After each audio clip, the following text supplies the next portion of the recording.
Ascension Sacred Heart Bay is among the first hospitals in the U.S. to implant a new kind of defibrillator into patients with irregular heartbeats. The new technology has many improvements compared to traditional models. As News 13's Courtney Fegley reports, it can prevent patients from going into sudden cardiac arrest.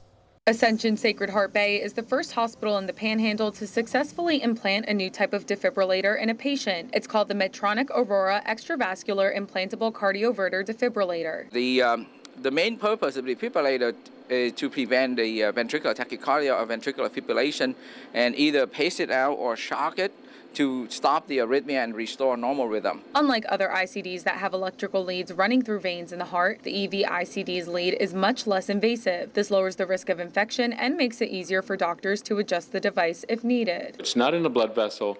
It goes under the skin, and with that, it gives us the ability to change out wires and the defibrillator and not have to go into the vein, where you can have an increased risk for bleeding, infection, and also when you have to remove a wire, it is much lower risk. Traditional ICDs also require the generator to be placed on top of the patient's chest, making it cosmetically unappealing. The placement of the EV ICD's generator is more discreet. The defibrillator goes on the side, so you try to get the heart in between the two, the wire and the defibrillator, so they kind of, each of them act like a paddle. David Vickers was the first patient in Bay County to have the EV ICD implanted last month. He says he suffers from apical hypertrophic cardiomyopathy. It's generally a genetic heart disease that causes the left ventricle in your heart to fill up with tissue. Vickers says he's satisfied with the results of the procedure and would recommend the EV ICD to anyone who needs an ICD. It was very normal recovery, not anything I would have thought would have been very difficult. It was very light. The technology of the device itself